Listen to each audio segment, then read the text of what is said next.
मनसा चिंतितम कार्यम अर्थात मन से सोचे हुए कार्य को वाणी द्वारा प्रकट नहीं करना चाहिए, परंतु मनन पूर्वक भली प्रकार सोचते हुए उसकी रक्षा करनी चाहिए और स्वयं चुप रहते हुए उस सोची हुई बात को कार्य रूप में बदलना चाहिए।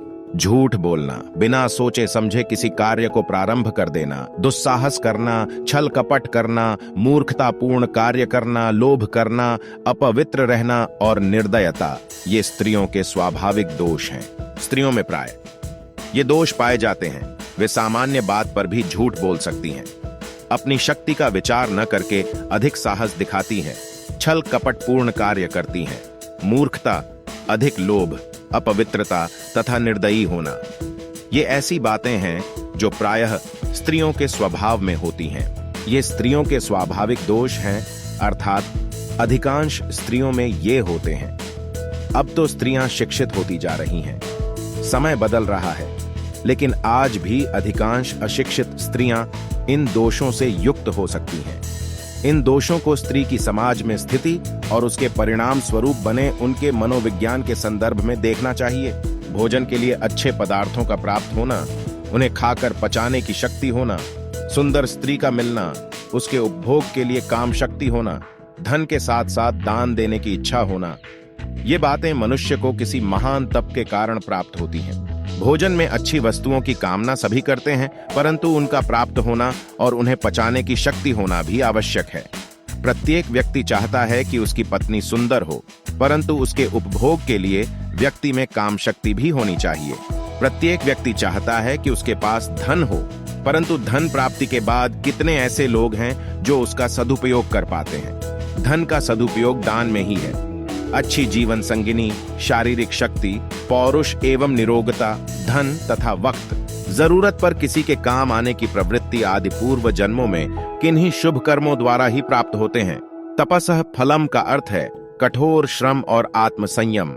जिसका बेटा वश में रहता है, पत्नी पति की इच्छा के अनुरूप कार्य करती है, और जो व्यक्ति धन के कारण पूरी तरह संतुष्ट है, उसके लिए पृथ्वी ही स्वर्ग के समान है। प्रत्येक व्यक्ति संसार में सुखी रहना चाहता है, यही तो स्वर्ग है। स्वर्ग में भी सभी प्रकार के सुखों को उपभोग करने की कल्पना की गई है। इस बारे में चाणक्य कहते हैं कि जिसका पुत्र वश में है, स्त्री जिसकी इच्छा के अनुसार कार्य करती है, जो अपने कमाए धन से संतुष्ट है, जिसे लोभ लालच और अधिक कमाने की चाह नहीं है, ऐसे मनुष्य के लिए किसी अन्य प्रकार के स्वर्ग की कल्पना करना व्यर्थ है। स्वर्ग तो वह जाना चाहेगा जो यहाँ दुखी हो। पुत्र उन्हें ही कहा जा सकता है जो पिता के भक्त होते हैं। पिता भी वही है जो पुत्रों का पालन पोषण करता है। इसी प्रकार मित्र भी वही है जिस पर विश्वास किया जा सकता है, और भार्या अर्थात पत्नी भी वही है जिससे सुख की प्राप्ति होती है। चाणक्य का मानना है कि वही गृहस्थ सुखी है जिसकी संतान उसके वश में है और उसकी आज्ञा का पालन करती है। यदि संतान पिता की आज्ञा का पालन नहीं करती तो घर में क्लेश और दुख पैदा होता है।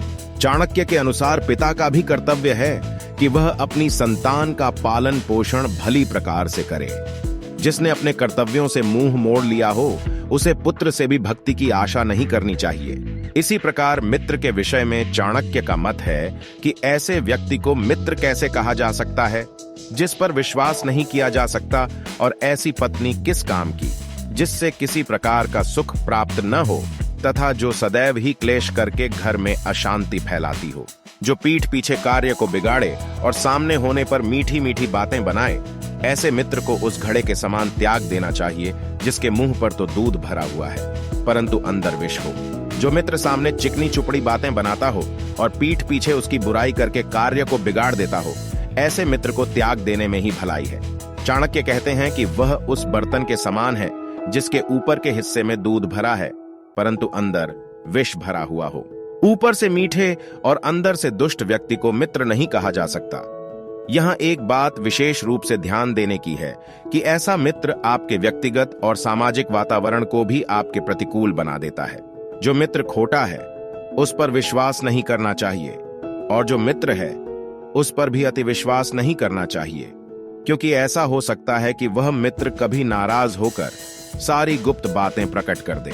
चाणक्य मानते हैं कि जो व्यक्ति अच्छा मित्र नहीं है उस पर तो विश्वास करने का प्रश्न ही नहीं उठता, परंतु उनका यह भी कहना उचित है कि अच्छे मित्र के संबंध में भी पूरी तरह विश्वास नहीं करना चाहिए। क्योंकि किसी कारणवश यदि वह नाराज हो गया तो सारे भेद खोल देगा। अच्छा, तो अब दीजिए मुझे इजाजत, मिलते हैं दूसरे वीडियो में। चैनल को सब्सक्राइब करें और वीडियो को लाइक करें। जय हिंद, जय भारत।